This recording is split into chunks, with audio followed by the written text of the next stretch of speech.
Okey Ustaz, Kak Izzah dah buat FB live dah record dah. Hari ni Kak tak tahu Ustaz nak masuk surah apa? Lepas habis Al-Maidah lah. Kita dah habis Al-Maidah dah. Surah Nisa Kak Nisa, okey.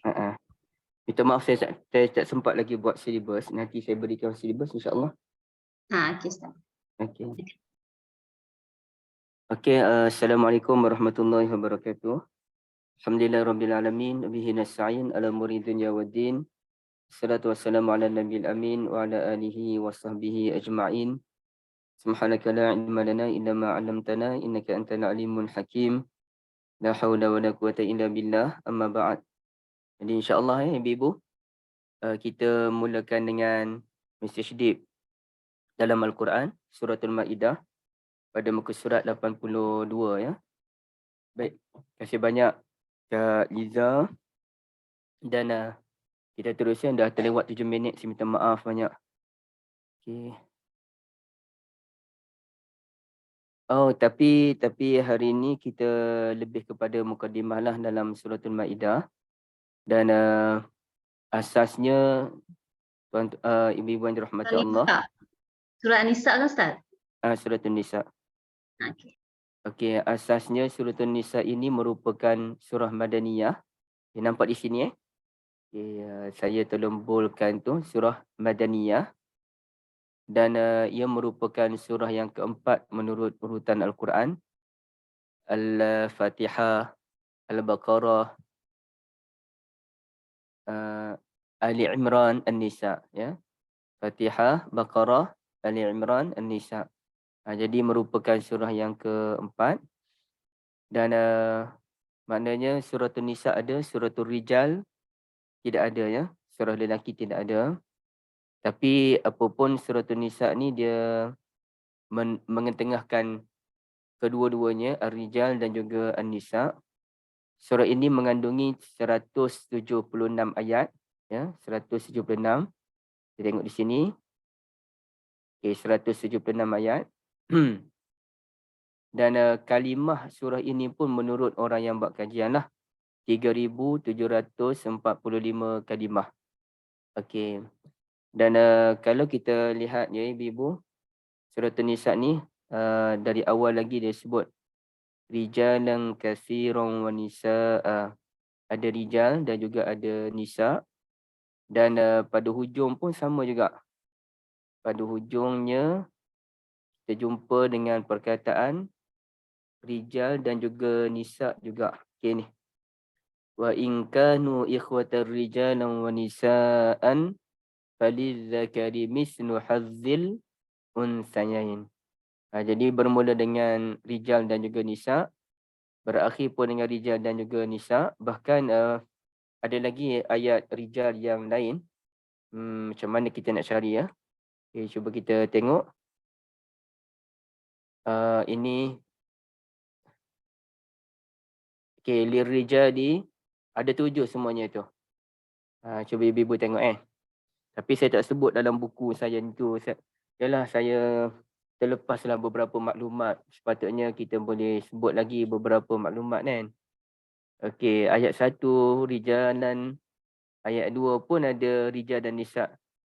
Ayat 7 ya. Lirijali nasibum mimma tarakal walidani wal aqrabuna walin nisa. Baik. Ni pun ada lagi rijal dengan nisa. Lirijali nasibum mimma iktasabu walin nisa'i nasibum mimma iktasabn. Ar-rijalu qawwamuna 'alan nisa'. Okey. Ni pun sama lagi wal mustad'afina minar rijali wan nisa'. Illal mustad'afina minar rijali wan nisa'. Wa in kanu ikhwatar rijalan wa nisaan. Masya-Allah ibu-ibu sekalian. Masya-Allah. Indah ya, indah. Mana lelaki dan juga wanita, terutamanya suami dan isteri, digandingkan dalam surah ini dengan begitu luar biasa. Ya, dan tidak ada surah yang seumpamanya melainkan surah An-Nisa inilah. Okey, baik. Jadi kalau kita lihat di sini, Boleh dikatakan semuanya perkataan rijal dan nisa itu digandingkan melainkan dalam beberapa ayat sahaja. Contohnya ayat yang ketiga hanya disebutkan nisa sahaja. Ma taba lakum minan nisa'i masna wa thulatha wa ruba'. Ayat 4 pun sama. Wa atun nisa'a sadaqatihinna nihlah. Kemudiannya lagi. Okey. Ini pun An-Nisa sahaja ayat 19. Ini pun An-Nisa sahaja ayat 24. Jadi ada ni pun ayat 43 Nisa sahaja. Tak apalah ibu-ibu tak tanda pun tak apa ya. Ini saya nak tunjuk gambaran dia. Dan ayat 127 hanya Nisa sahaja. Okay, ayat jadi ada sebahagian ayat yang hanya tunjuk Nisa sahaja dan ada sebahagian ayat yang mana Allah Azza wa Jalla menggandingkan antara rijal dan juga nisa. Jadi ini menunjukkan luar biasa ya penceritaan tentang rijal dan nisa dalam surah ini, dan memang wajarlah kalau surah ini dinamakan sebagai suratul nisa. Dan sebenarnya insya-Allah ibu-ibu sekalian, saya dah baca satu apa nama ya? Satu draft buku, okey, yang telah ditulis oleh Dr. Siti Sarah Izham dan juga Ustazah Nuraini Shahbuddin. Kedua-duanya membawakan cerita tentang Suratul Nisa, yang mana Ustazah Aini Shahbuddin telah memilih sekitar dalam 40 kalimah dalam Al-Quran yang ada menyentuh soal wanita dan juga suami isteri. Manakala Dr. Sarah pula memberikan tumpuan terhadap Suratul Nisa. Dan bila saya baca ulasan daripada Dr. Sarah Izham, Masya Allah ya, barulah saya begitu menghayati kehebatan Suratul Nisa itu sendiri. Selama ni kita baca, kita gitu-gitu je lah. Tapi bila tengok apa yang dibawakan oleh Dr. Sarah tu, Masya Allah, Masya Allah. Hebat sebenarnya penceritaan dalam Suratul Nisa. Dan dia adalah beberapa perkara yang mungkin agak mengelirukan dan perlu disantuni dengan sebaik-baiknya. Nak kena faham betul-betul Suratul Nisa tu. Dan kalau kita tanyakan ibu-ibu yang dirahmati Allah, saya nak tutup dulu sekejap okay, supaya ibu-ibu tak terganggu. Kalau kita tanyakan mengapakah surah ini dinamakan Suratul Nisa dan mengapa wanita dinamakan An-Nisa? Mungkin sebahagian daripada kita biasa dengar apa yang saya ulaskan ini, tapi izinkan saya untuk mengulas balik, dan siapa yang belum dengar boleh inilah, boleh take note ya. Pertamanya, lelaki secara gender, lelaki dan wanita secara gender disebut sebagai az-zakaru wal unsa. Ini ibu-ibu boleh lihat dalam surah Ali Imran ya. Dalam surah Ali Imran, bagaimana Allah Azza wa Jalla menyatakan dia keluarkan nama Az-Zakar dan juga Al-Unsa. Yang mana ni? Walaysa az-zakaru kal-unsa, dan tidak sama anak lelaki dengan anak gadis.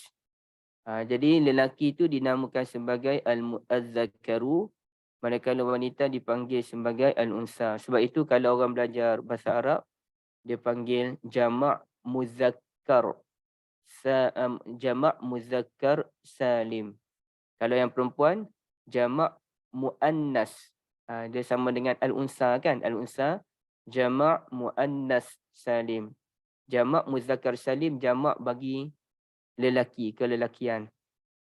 Manakala jamak muannas jamak bagi orang perempuan. Okey. Jadi lelaki dinamakan az-zakaru, kenapa, dan kenapa wanita dinamakan sebagai al-unsa? Okey. Az-zakaru ni artinya kekuatan.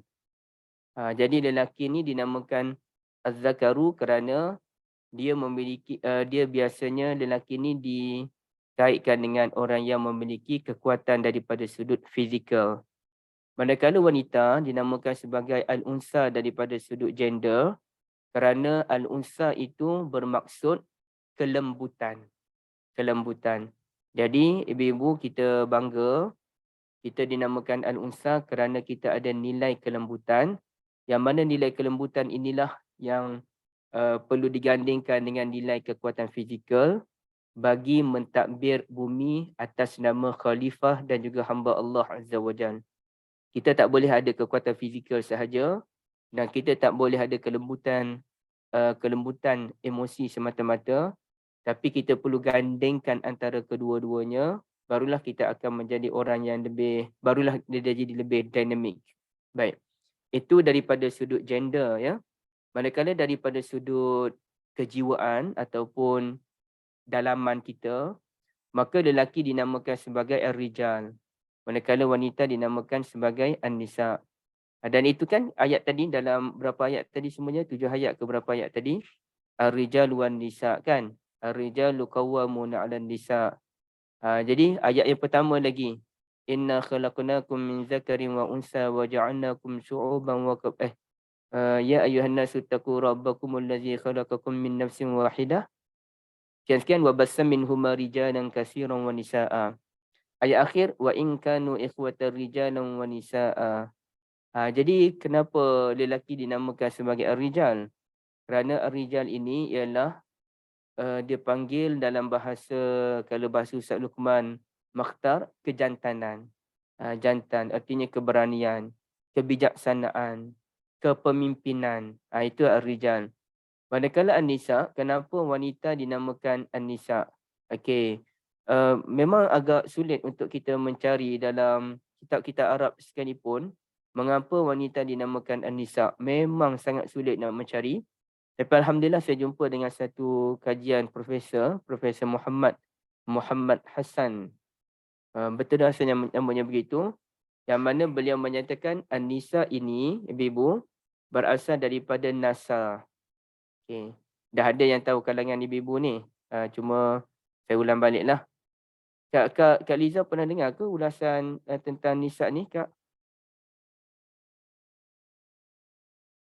Yang belajar dengan Ustazah Solehah dulu adalah Al-Unsa tu yang beritahu. An-nisa tak ada?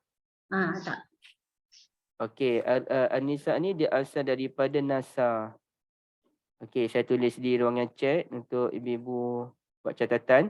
Siapa yang ada buku tolong buat catatan ya. Buat catatan. Okey. An-nisa asal daripada nasa. Nasa ni artinya urat yang urat bahagian peha. Yang mana urat bahagian peha ni, okey, satu peha tu pun bahagian yang tertutup. Okey, satu. Sudahlah peha itu bahagian yang tertutup, urat dalam dia lagi-lagilah tertutup. Jadi benda yang tertutup ni iaitu terlindung. Urat peha yang terlindung, yang tertutup. Maka disebutkan oleh Profesor bahawasanya wanita dinamakan an-nisa kerana wanita ini merupakan golongan yang mendapat perlindungan ataupun yang dilindungi. Ya, sebab itu kita ada Kementerian Wanita, kita ada hal ehwal wanita, tak ada hal ehwal lelaki kan. Okay, baik. Jadi kerana wanita ini perlu dilindungi secara teristimewa. Maka bila kita lihat dalam ayatul Quran, ar-rijalu qawwamuna 'alan nisa, bukanlah bermaksud lelaki lebih kuat daripada wanita. Itu tak penting pun. Yang betul ialah ar-rijalu, lelaki yang benar-benar berkepemimpinan, qawwamun, hendaklah sangat-sangat bertanggungjawab, 'alan nisa, ke atas wanita yang dilindungi. Jadi wanita dinamakan an-nisa kerana mereka mendapat perlindungan teristimewa. Selain daripada itu, memang sifat wanita ni sifat yang terlindung, bukannya sifat yang menonjol ya. Ada wanita yang menonjol tu itu biasa. Macam ada lelaki lah, walaupun lelaki menonjol, ada je lelaki yang pemalu, yang dia tidak menonjol. Okey, itu tak apalah, itu secara peribadi. Tapi secara umumnya wanita ni dia suka duduk di bahagian belakang ya. Kecuali dalam keadaan tertentu sahaja barulah dia ke depan. Jadi kerana mereka ni golongan yang suka, secara fitrahnya ibu-ibu, saya rasa ibu-ibu boleh setuju bahawa wanita lebih suka tertutup, terlindung. Kalau boleh nak duduk rumah, nak duduk dengan anak-anak, nak buat kerja kat rumah. Tapi kena kerja. Contohnya begitulah. Betul ke Kak Liza saya kata macam tu ke saya silap? Lebih baik terlindunglah Ustaz. Secara fitrahnya, secara fitrah. Secara fitrah bagi Kak Liza ada di rumah lebih baik. Ibu-ibu yang lain macam mana? Boleh kerja, kita tak nafikan boleh kerja tu. Boleh kerja. Isteri saya pun kerja. Kita nak bincang secara fitrah. Adakah ibu-ibu lebih suka menonjol ataupun ibu-ibu lebih suka duduk belakang-belakang, duduk di belakang suami. Okey. Rasa kalau Kak Liza lebih suka begitu, tapi berbeza kan, ada orang dia suka berada di luar kerja, semua dia suka macam tu. Tapi ikutlah macam mana Allah bagi. Kalau Kak Liza lebih suka macam tu lah. Lebih suka Okey. berada di rumah. Okey, saya faham. Tapi Kak Liza dan ibu-ibu, jangan salah faham dengan apa yang saya sebut. Saya kena betulkan balik. Saya bukan bincang isu boleh kerja, tak boleh kerja, boleh ke depan, tak boleh ke depan. Itu isu lain. Isu yang saya nak ketengahkan ialah secara fitrahnya wanita lebih suka duduk di belakang suami, biar suami yang ke depan apa-apa pun. Dan kalau ada anak lelaki, biarlah anak lelaki yang besar tu yang ke depan. Bukannya kita yang nak ke depan je. Okey. Suka kalau orang lelaki caring pasal dia, ambil berat pasal dia. Suka kalau orang lelaki selalu tanya khabar pasal dia. Jadi itu maksud saya, bukan isu kena ke depan dalam mesyuarat, kena jadi pemimpin negara, kena bekerja, itu cerita lain. Hatta kalau orang tu jadi pemimpin negara yang besar pun, macam sebelum ni Presiden Singapura perempuan, kemudiannya kita pun pernah ada timbalan menteri-menteri yang besar, Datuk Seri Wan Azizah misalnya di Malaysia, ataupun ketua polis negara, ketua polis di mana-mana negeri, ataupun ketua mahkamah syariah, bahkan gubernur bank negara sekalipun, okey, bekas gubernur bank negara. Tapi ceritanya walaupun setinggi mana pun mereka lebih suka kalau ada suami di sisi yang melindungi mereka. Itu maksud yang saya nak sampaikan, bukan isu boleh kerja tak boleh kerja ya. Jangan salah faham. Jadi itu memang sifat dia, dan manakala lelaki pun dia tak rasa berat untuk menunjukkan bahawa dia mampu melindungi kaum wanita, kerana itu fitrah daripada Allah Azza wa Jal. Dan lelaki dia tak suka kalau wanita yang melindungi dia. Tapi kalau wanita isteri caring pasal dia, ambil berat pasal dia, itu dia sukalah. Tapi kalau nak berlebih-lebih melindungi dia tu dia tak suka. Biar dia yang bertindak. Manakala wanita dia suka kalau dapat perlindungan tersebut. Itu maksud saya ya. Baik. Ibu-ibu yang dirahmati Allah sekalian, fitrah yang Allah Ta'ala berikan ini sesuai dengan firman Allah Azza wa Jal, wal mu'minuna wal mu'minatu ba'duhum awliya'u ba'. Lelaki yang beriman dan juga wanita yang beriman, sebahagian daripada mereka saling memberikan bantuan antara satu sama lain. Top up each other lah kita katakan, ataupun kita sebut mereka saling melengkapi, ya, saling melengkapi.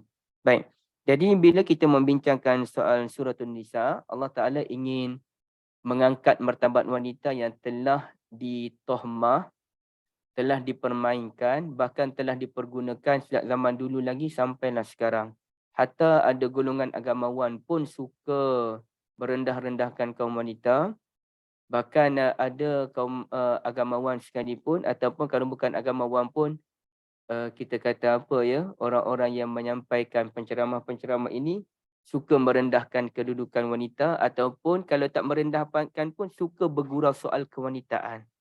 Dia tak merendahkan wanita tapi dia suka bergurau tu, dia buat contoh orang perempuan sekian ya. Semacam peliklah orang perempuan ni. Padahal kalau kita fikir pula di side orang perempuan, wanita pun dah rasa pelik dengan orang lelaki. Kenapa lelaki macam ni? Tapi dia tak tunjuk benda tu. Orang lelaki dia suka tunjuk orang perempuan ni pelik lah, macam tu lah, macam ni lah. Jadi sebagai contoh, saya agak terkejut dengan seorang penceramah ni yang terkenal di Malaysia. Dia bukan ustaz. Walaupun sebahagian orang panggil dia ustaz. Jadi dia kata, kalau hati-hati ni cerita orang perempuan ni. Saya tengok bahagian tu je, kod-kod dia ada syarahan lain tu, Wallahualam.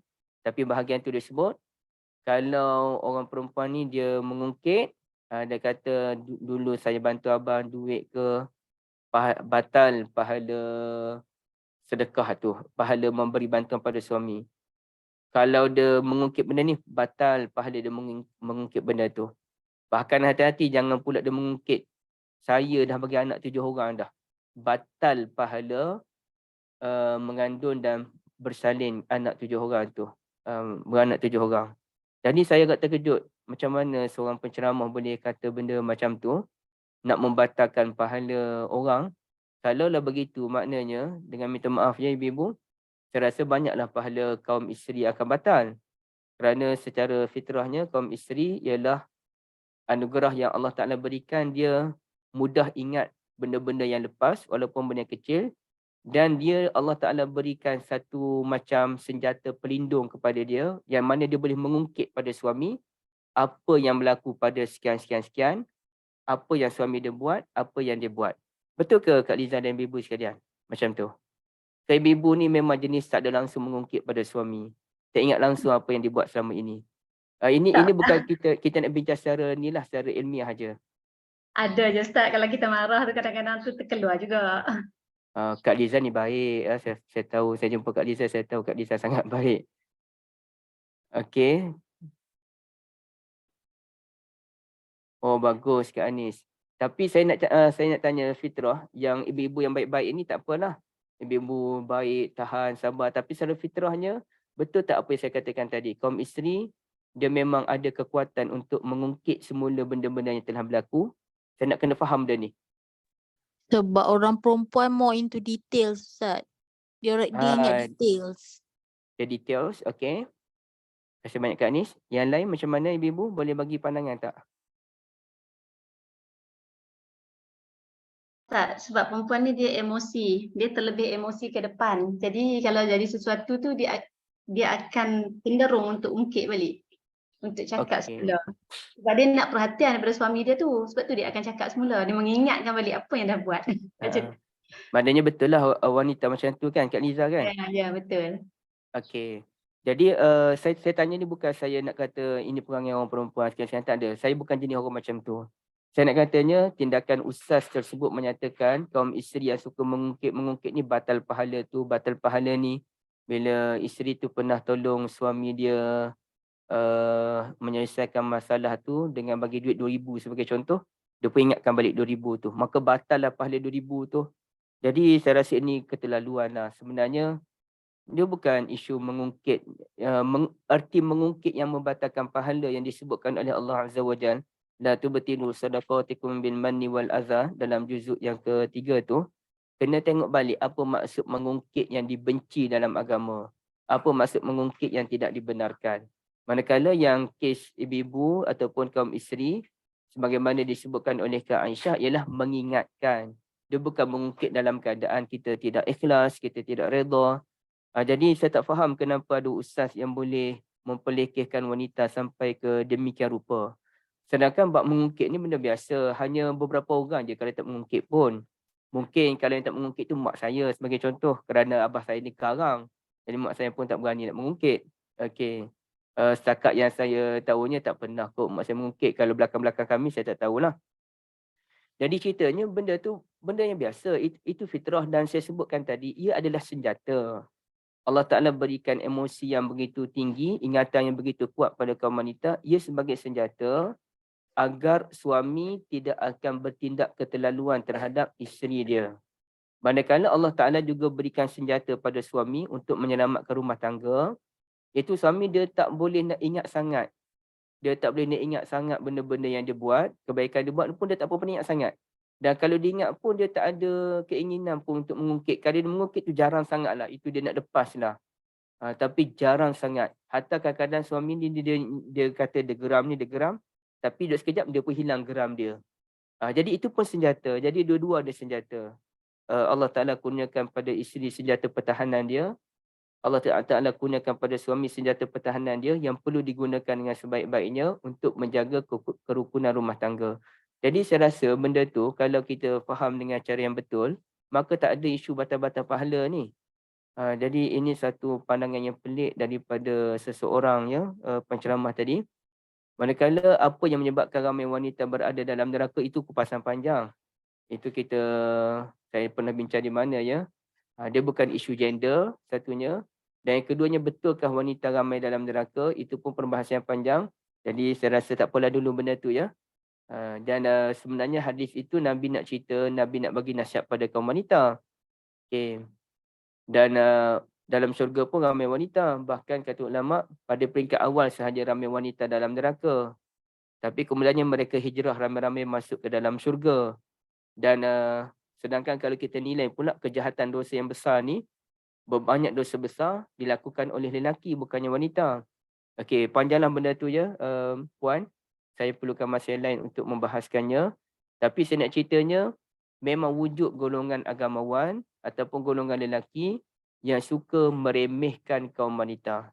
Yang suka memburuk-burukkan kaum wanita dan bermula dulu lagi suka memburukkan Hawa isteri Nabi Adam alaihissalam, sehingga pernah ada seorang ustaz juga di Malaysia dan saya terkejut berani dia buat gurauan sedemikian rupa. Dia kata sebenarnya sejak orang perempuan kan sering dikaitkan tak tahu nak makan kat mana, tak tahu nak makan kat mana kan. Orang suka kata macam tu kan. Okay, baik. Saya tak suka. Saya tak suka kata macam tu. Tapi orang nak kata, dan ustaz tu pun dia buat humor dia buat lawak dia. Sebenarnya kenapa orang perempuan ni dia tak tahu nak bagi cadangan nak makan kat mana. Kerana kali pertama dan kali terakhir dia bagi cadangan makan, terus keluar daripada syurga, iaitu Hawa cadang pada Nabi Adam AS untuk makan buah daripada pokok terlarang, terus mereka dikeluarkan daripada syurga. Sejak itu orang perempuan pun tak nak dah bagi cadangan pasal makan. Jadi ustaz tu kata dia melawak je. Tapi saya pun pelik, melawak pasal Nabi Adam ni berat tuan-tuan sekalian. Nabi tu, kita tak boleh, kita kena tahan diri, janganlah kadang melawak pun, melawaklah pasal benda lain tak apa. Ya, pasal Pak Pandai ke, lebih malang ke, tak apa. Tapi kalau kita nak sentuh pasal Nabi SAW, jangan. Atau Nabi Adam AS ataupun mana-mana Nabi, jangan. Bahaya, sangat bahaya. Okey. Dan ibu-ibu dan rahmat Allah, dan macam-macam lagi lah orang duduk lekehkan wanita ni dalam TikToknya, dalam videonya, apa saya, ya Allah, saya menyampah sangat. Dan kadang-kadang bila orang-orang yang baik pun, orang-orang yang berilmu pun duk sentuh benda tu, kata dia, ya Allah, TikTok, Facebook ni bukan tempat untuk kita berkongsi benda-benda yang bukan-bukan. Nak bergurau boleh. Tak kala hidup kita macam robot je, tapi biar kita berkongsi benda yang baik. Kita jangan merendahkan orang, apalagi ciptaan Allah Azza wa Jal. Dan hal ini saya begitu tertarik hati dan ini merupakan azimat yang besar yang saya dapat dalam tahun lepas rasanya. Daripada guru saya, Profesor Dr. Basri Ibrahim. Saya dengar penuh kuliah beliau tentang rahsia untuk menjaga kerukunan rumah tangga ni. Dan saya begitu tersentuh hati dengan nasihat daripada Profesor Doktor pada hujung kuliah rasanya. Yang mana beliau menyatakan sebenarnya kalau kita nak bahagia suami isteri ni, ada satu benda yang perlu kita jaga sungguh. Apa dia? Redha. Redha. Itulah isteri kita, itulah suami kita. Kita redha. Contohnya suami tu kahwin dengan isteri dalam keadaan bukan dia kenal sepenuhnya pun. Dan orang perempuan tu pun bukanlah dia kenal sepenuhnya suami dia tu. Okay, bila kahwin barulah tahu suaminya ni macam mana tidur berdengkur kuat sebagai contoh ya. Saya insya-Allah tak dah. Isteri dia pula macam mana perangai dia, adalah perangai masing-masing. Perangai yang tidak ditunjukkan di luar. Jadi dia pun ada perangai juga. Suami ada perangai dia, isteri ada perangai. Satu hal. Bukan perangai dosa lah. Bukan dosa, bukan melibatkan dosa dan pahala. Yang kedua ialah melibatkan fizikal. Selama ni tertutup. Okey, bila dah terbuka bahagian tertentu baru nampak, oh tu macam tu. Suami, isteri pun nampak suami macam tu. Suami pun nampak isteri macam tu. Nah, lawa tu daripada sudut muka tangan je yang kita nampak sama ni. Yang lain tu dia ada kurang-kurang dia. Ya, kita bukan Nabi Yusuf untuk kita cantik semua tempat. Mestilah kita ada kurang. Mungkinlah ada kalangan kita yang penyakit kulit tapi tak nampak. Mungkin kalangan kita ada penyakit-penyakit tertentu sehingga ada bahagian yang tak cantik di bahagian belakang badan. Ataupun mungkin dia bukan soal penyakit tapi Allah Ta'ala buat dia begitu. Okey. Maka kata Profesor Dr. Basri, redha. Dan kita ni nak lebih-lebih sangat pun nak buat, nak ke mana kita lebih-lebih sangat? Kita ni sempurna ke? Jadi lebih-lebih tu semuanya berada di syurga. Di dunia mesti semua orang ada kekurangan. Maka redha, kata Profesor Dr. Basri, saya bila dengar ayat tu saya rasa, ya Allah, raditu billahi rabba. Saya memang redha sepenuhnya dengan pemberian Allah Azza wa Jalla. Saya tak akan rasa malu, saya tak akan rasa menyampah, saya tak akan rasa meluat, saya tak akan terpengaruh dengan godaan syaitan, saya terima dengan sepenuh jiwa raga saya. Okey, jadi redha itu yang membawa kita kepada kejayaan. Dan bayangkan ibu-ibu yang dirahmati Allah, kalau isteri boleh terima kita yang serba kekurangan, saya sebut dalam hati saya, takkan saya tak boleh terima isteri saya kalau ada sedikit kekurangan. Sedangkan dia terima kita dengan serba-serbi kekurangan. Okey. Tapi jangan kurang daripada sudut agama lah.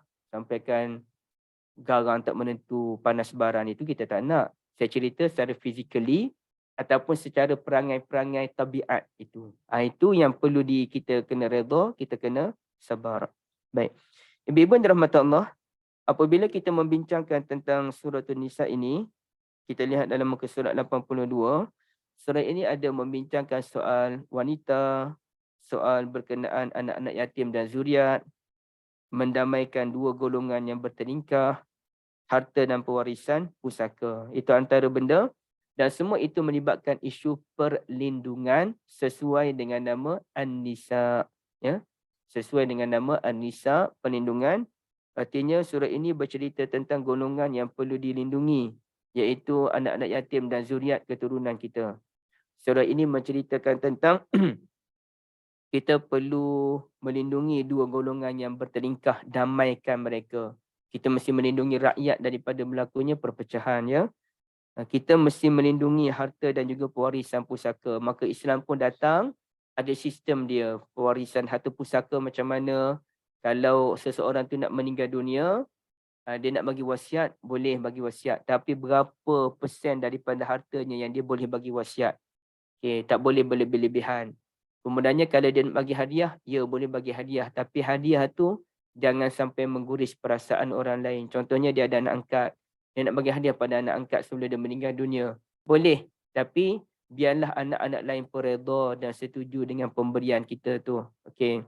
Kemudiannya harta pusaka tu macam mana Islam datang. Harta pusaka untuk lelaki lebih daripada untuk perempuan. Kenapa? Kerana lelaki mesti bertanggungjawab terhadap wanita. Tapi kalau anak lelaki tu kata, saya pun ada keluarga, anak 3-4 orang. Kakak pun ada keluarga, anak 3-4 orang. Adik perempuan pun ada keluarga, anak 3-4 orang. Saya kerja dah okey, kakak kerja tak berapa okey. Adik pula suri rumah. Tak apalah, kita bagi harta ni sama rata.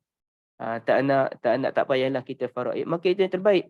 Perbincangan itu yang diutamakan. Tapi kalau perbincangan itu tak mencapai kata sepakat, barulah dia pergi kepada faraid.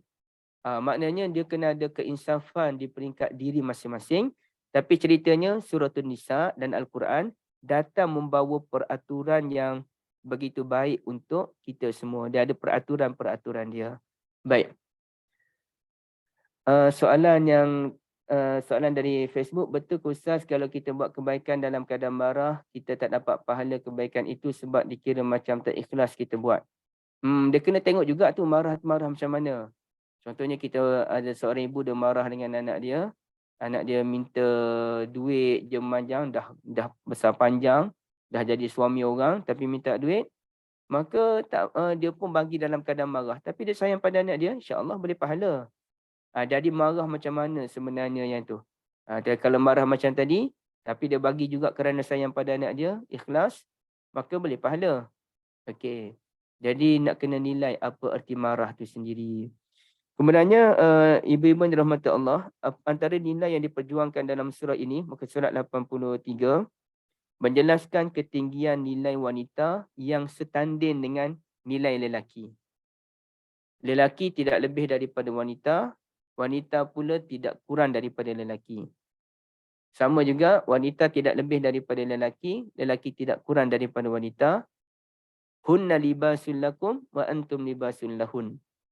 Kaum isteri ialah pakaian untuk suami dan kamu kaum suami juga pakaian untuk kaum isteri. Jadi maknanya saling memerlukan antara satu sama lain. Ya, maka tinggallah ustaz ataupun mana-mana orang yang suka merendahkan kedudukan wanita ni, suka bergurau pasal wanita aja, tinggalkan. Itu bukan akhlak yang baik. Wanita memiliki peranan mereka tersendiri dalam usaha membina negara dan masyarakat. Ada peranan dia. Ya.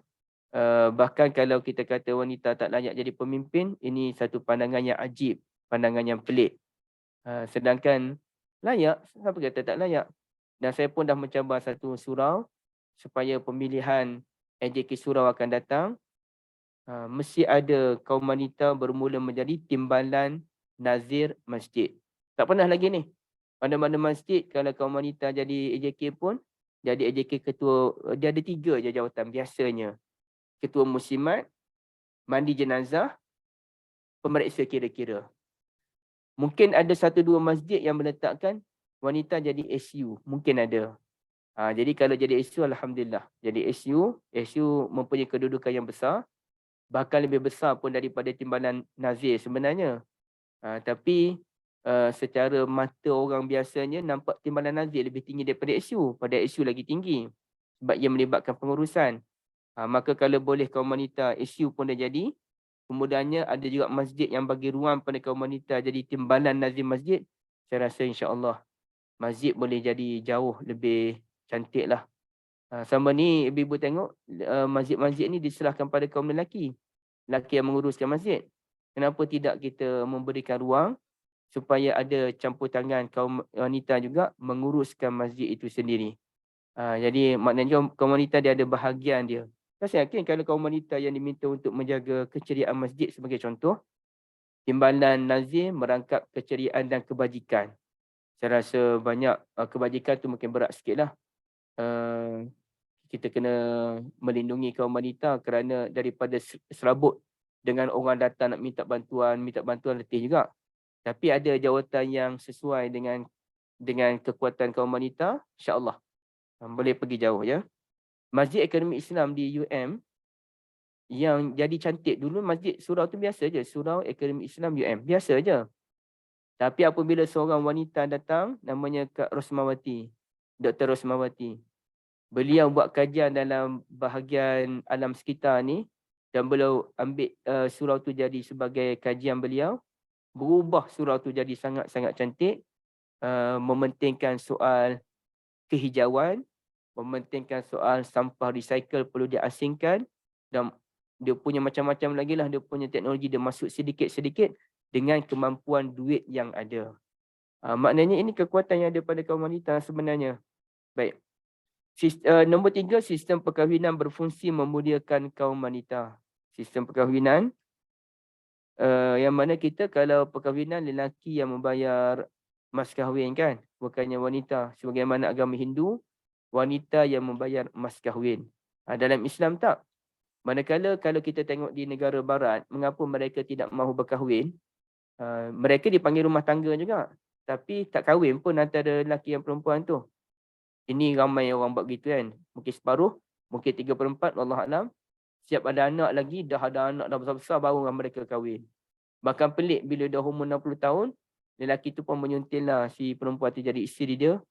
Bukan main lagi gembira. Kita pun pelik, macam mana dah hidup macam suami isteri, tiba-tiba disunting gembira, bukan main lagi. Mereka tidak mahu berkahwin tu kerana tidak mahu ada tanggungjawab. Bila ada tanggungjawab, nanti dia melibatkan isu mahkamah dan sebagainya. Itu yang mereka nak elakkan. Sedangkan Islam menjaga wanita, ya kita mesti kahwin. Bila kahwin, ada tanggungjawab. Bila ada tanggungjawab, kita memikirkan soal dosa dan pahala.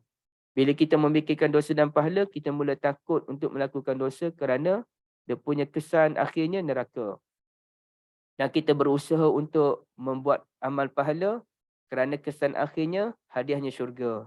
Jadi perkahwinan merupakan satu sistem yang terbaik untuk melindungi kaum wanita daripada terus dizalimi oleh kaum lelaki pada zaman jahiliyah. Perkahwinan merupakan sistem yang menjamin kebahagiaan manusia bukan bertujuan keduniaan seperti mahukan harta, sehingga kalaulah suami dan isteri itu dia kahwin, kemudiannya belum apa-apa lagi bercerai. Kerana adalah isu-isu sekian-sekian ya. Maka bila berlaku perceraian tu, macam mana hukum Islam dalam menangani isu perceraian ini? Jom kita tengok ya. Ini hari ini mukadimah aja. Ini mukadimah, kita nak kena faham betul-betul isu ni. Okey.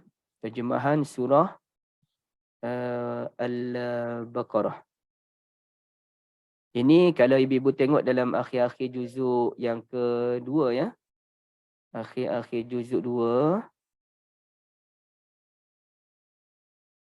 Okey.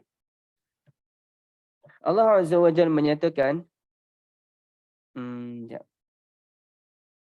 Ini semuanya untuk jaga wanita ni. Masya Allah ya, sangat hebat. Okey. La junaha alaikum in talaqtumun nisaa ma lam tamassuhunna aw tafridu lahunna fariidah. Tidaklah kamu bersalah dan tidaklah kamu menanggung bayaran mas kahwin jika kamu menceraikan isteri-isteri kamu sebelum adanya hubungan antara kamu dengan mereka, atau sebelum kamu menetapkan mas kahwin untuk mereka. Walaupun demikian, hendaklah kamu memberikan mut'ah kepada mereka yang diceraikan itu. Suami yang senang hendaklah memberikan mut'ah atau sagu hati menurut ukuran kemampuannya. Begitu juga dengan orang yang susah, memberi mengikut kemampuannya. Okey, baik. Jadi artinya apabila suami dan lelaki dan perempuan tu kahwin, kemudiannya berlaku perceraian antara mereka atas faktor-faktor tertentu. Kawan saya magistrate dulu, dia kata perkahwinan yang paling singkat ialah baru je kahwin di mahkamah, baru kahwin di pejabat agama, keluar-keluar belum sampai di tempat parking kereta dah bercerai dah bergaduh dah. Nauzubillah min zalik. Tapi ni kita harap bukan isu bergaduh lah ni. Bergaduh tak apalah, isu bergaduh ke tak bergaduh ke itu cerita lain, tapi berlaku perceraian. Maka suami ni paling baik, walaupun dia dapat balik mas kahwin tu dia dapat balik, tapi berilah sedikit hadiah kepada isteri. Berilah sedikit. Itu dia panggil kemanusiaannya. Dan beri itu mengikut kemampuan masing-masing. Okey, satu. Dan yang kedua ialah jika kamu ceraikan mereka sebelum berlakunya hubungan suami isteri, padahal kamu sudah menetapkan kadar mas kahwin untuk mereka. Tadi belum tetap lagi. Tadi belum ada apa-apa dan belum ditetapkan mas kahwin lagi. Tapi ini dah tetap dah mas kahwin, maka hendaklah kamu memberikan separuh.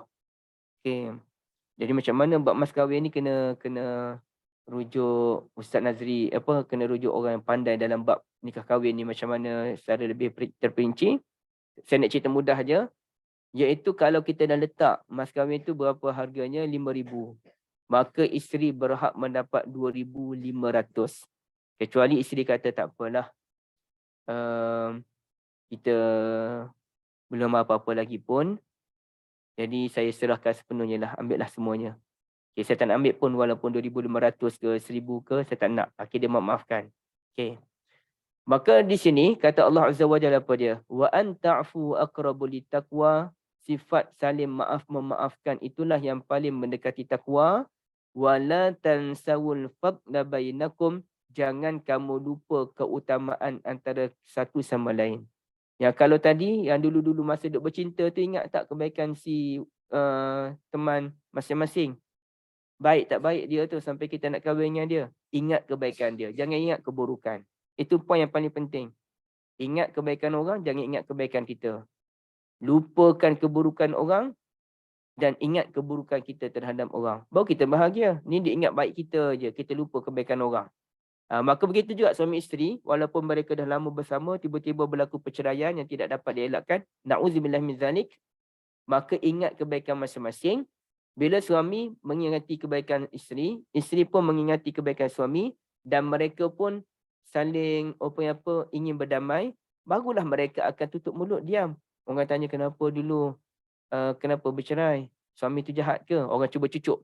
Ini syaitan ni, dia cuba ganggu kita. Maka jawapan yang paling baik, tak, suami saya baik, alhamdulillah. Cuma kami tak sesuai jadi suami isteri sahaja. Cukup. Tak payah kita nak berterus terang ataupun guna bahasa kiasan. Guna bahasa kiasan macam mana? Tak apalah, biasa sajalah pendam perasaan duka saja ni. Dah 10 tahun dah saya pendam. Tak payah guna bahasa macam tu. Memanglah kita tak cerita apa keburukan suami kita, tapi kita guna bahasa-bahasa yang menunjukkan, oh suami kita tak baik. Padahal orang yang mendengar ni nak dia kena dengar daripada dua-dua pihak. Dia tak boleh dengar satu pihak je. Okay. Dan yang paling penting ialah kita tak, mengapa kita nak dengar cerita pasal orang? Yang nak dengar hakim ni. Hakim dia kena dengar daripada dua-dua pihak. Yang kita yang bukan hakim ni, tak perlu dengar cerita apa-apa pun. Kita diam. Dah kawan kita bercerai dengan suami dia. Kita bagi semangat pada dia. Kita berikan dia, ajak dia buat kebaikan. Ya. Okay. Dan tak payah tanya kenapa. No. Kecuali dia nak cerita. Kamu nak tahu tak kenapa saya bercerai dengan suami saya dulu? Okay. Kita pun bagi tahulah. Tak apalah, tak cerita pun, tak penting pun. Benda dah lalu dah pun, bukan tak ada melibatkan saya pun. Tapi dia nak cerita juga. Sebabnya, suami saya tu, sebabnya kami tak sesuai itu sahaja. Suami saya ada buat silap sikit, saya pun emosi. Padahal kesilapan suami saya tu boleh je saya maafkan. Sikit je pun. Cuma saya beremosi. Jadi kerana saya emosi, kami bergaduh. Akhirnya saya minta berlaku perceraian. Okay, kalau macam tu tak apa. Sebab kita cerita, kita tidak memburukkan suami. Kita menyatakan kesalahan kita. Okey, itu tak apa. Okay, itu pun kita cerita kepada kawan-kawan kita yang terbaik je. Okay, tapi untuk menceritakan buruk pasangan, na'udzubillahi min zalik. Itu bukan ajaran Islam. Wa an ta'fu aqrabul littaqwa. Saling berikan kemaafan. Wala tansawul fadla bainakum. Jangan lupa kebaikan masing-masing. Itu yang baru kita akan berjaya. Ini sibuk buruk, dedah sana, dedah sini, londeh sana, londeh sini. Habis semua benda nak cerita. Kemudiannya habis semua benda buruk-buruk suami ni nak cerita pada pegawai suluh misalnya. Sampai ke benda tak ada kaitan pun nak cerita pegawai suluh. Apa cerita? Apa kebaikannya ibu-ibu sekalian? Baik. Kemudiannya lelaki mesti bertanggungjawab dalam menjaga isteri dan mereka berusaha untuk mengawal daripada berlakunya nusyus, sama ada isteri nusyus ataupun suami yang nusyus. Suami nusyus ada, isteri nusyus pun ada, dan kedua-duanya diketengahkan dalam surah An-Nisa. Jadi kita nak kena elak daripada berlakunya nusyus. Kena elakkan, bukannya bila dah berlaku baru kita sibuk. Sebab Allah Azza wa Jalla dia sebut, nanti kita akan cerita, Allah Ta'ala ajar kita dalam surah An-Nisa, nusyus perlu ditangani pada seawal kewujudan nusyus. Bukan dah teruk baru kita sibuk nak buat langkah-langkah menyelesaikan. Jadi yang diajar dalam surah An-Nisa ialah langkah pencegahan, bukan langkah penyelesaian. Bukan langkah mengatasi. Setelah benda tu berlaku dan kita tak perasan, barulah kita cuba mengatasi.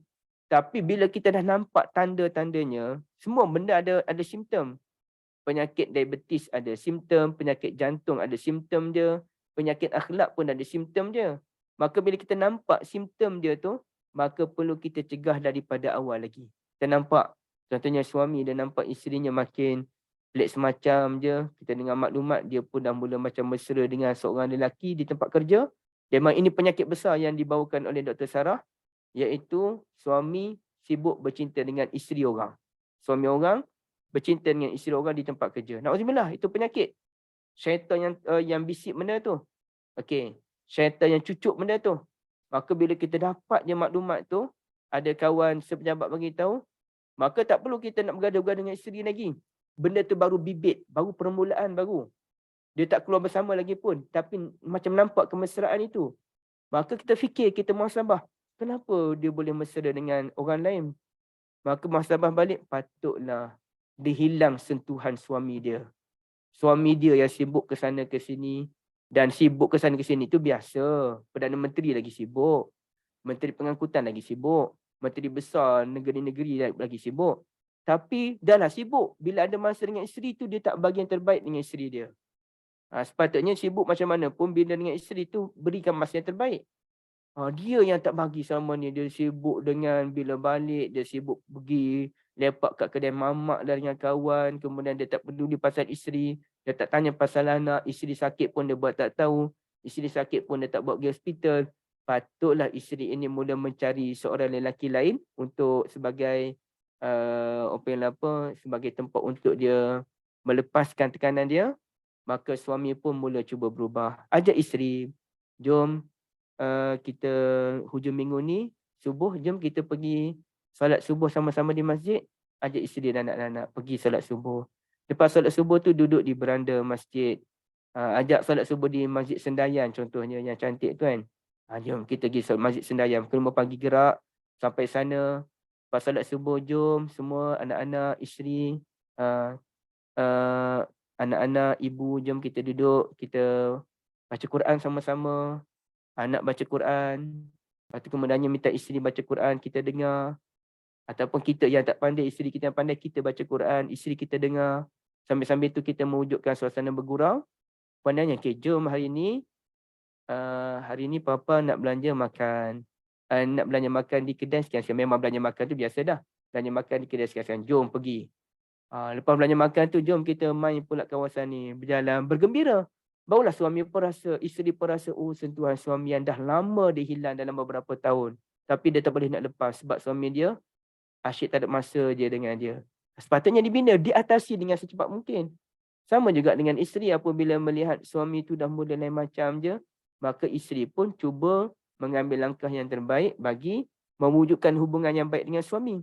Makcik saya, ibu-ibu sekalian, bila dia tahu suami dia ada minat dengan seorang yang lain, dan orang lain tu pula, dia polis, suaminya polis. Makcik saya tu cikgu. Jadi tak apa, ibu-ibu tak kenal siapa makcik saya tu. Pula dia berkenan dengan polis yang duduk satu kawasan perumahan polis. Siap message apa, makcik saya baca dan dia sangat-sangat sedih. Tapi apa yang tindakan makcik saya? Adakah makcik saya pun protes, pergi lawan, pergi bergaduh dengan suami dia? Tak, dia tak bergaduh pun. Dia cakap elok-elok, dia jenis orang yang soft spoken, sangat lembut. Dia pun tanya suami dia elok-elok. Memang suami dia tak ni lah. Suami dia tak pedulikan dia pada awalnya. Tapi dia cuba mewujudkan kemesraan. Dia kata dia akan berjuang untuk menjaga suami dia. Ini suami dia, bukan orang lain. Dia buat macam-macam ibu-ibu sekalian. Selain daripada dia berterus terang dengan suami dia tu, tapi dia membina hubungan. Sampai kadang-kadang cuti pun kadang-kadang dia tak balik ke kampung sebab dia nak masa dengan suami dia. Dan alhamdulillah, dah sekali berubah. Dah sekali suami dengan dia yang sekarang ni. Dan mereka pun buat kebun, sebesar-besarnya kebun. Dari pagi, petang, kebun je memanjang dua orang ni. Dah pencen dah kedua-duanya. Jadi duduk kat kebun lah. Jadi bahagia sebenarnya kami, anak-anak saudara ni suka pada pakcik. Sebab pakcik pun lembut sebenarnya. Tapi ada ujian Allah. Ada ujian Allah yang kita tak tahu. Pakcik ni lembut, makcik pun lembut. Jadi kalau nak berlaku perceraian antara mereka, memang kami tak setuju lah. Sebab dua-dua kami sayang. Tapi macam mana tindakan makcik saya tadi, saya begitu kagum, Masya Allah. Hebat cara tindakan dia, sabar dia. Dia akan rebut balik kasih sayang daripada suami dia. Ini cara mengatasi nusyus yang sebenarnya diajarkan dalam Al-Quran dan juga hadis Nabi SAW. Dan pernah saya tanya seorang ustaz itu, ibu-ibu sekalian, ustaz ni seminit terakhir, dia kahwin 2. Tapi isteri kedua dia tu mu'alaf sebenarnya. Jadi dia kahwin tu isu agama. Dia nak jaga yang nombor 2 tu. Orang apa saya lupa dah. Dan saya pernah ada kesempatan pergi ke Pulau Batam dengan beliau. Dan saya tanya sebenarnya ustaz, saya dengar ustaz rahsia ustaz boleh jaga isteri dua-dua ni kerana solat malam. Betul ke ustaz? Kata betul. Kata memang dia solat tahajud, memang dia solat tahajud sekali suami isteri dia kedua-duanya. Saya tak tahu mereka duduk rumah sekali ke macam mana, tapi sebab nombor 2 tu memang orang susah, mu'alaf, ya. Jadi memang dia kata memang solat tahajud tu dia jaga sungguh dengan kedua-dua isteri dia. Nak ceritanya bukan isu kahwin 2, isunya menjaga hubungan suami isteri dengan kembali kepada Allah Azza wa Jalla. Itu yang power tu. Itu yang kita nakkan sebenarnya. Bukannya ni hanya bercuti sana sini, honeymoon sana sini. Itu satu bahagian yang perlu kita buat. Tapi lebih penting ialah kembali kepada agama, baca Quran, zikir, doa, salat, puasa sama-sama, berbuka bersama-sama. Itu yang perlu kita wujudkan.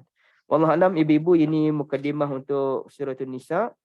Akan datang baru kita bincang dan insya-Allah saya akan berikan silibus sebagai satu persediaan garis panduan untuk ibu-ibu sekalian. Jadi Kak Liza, terima kasih banyak.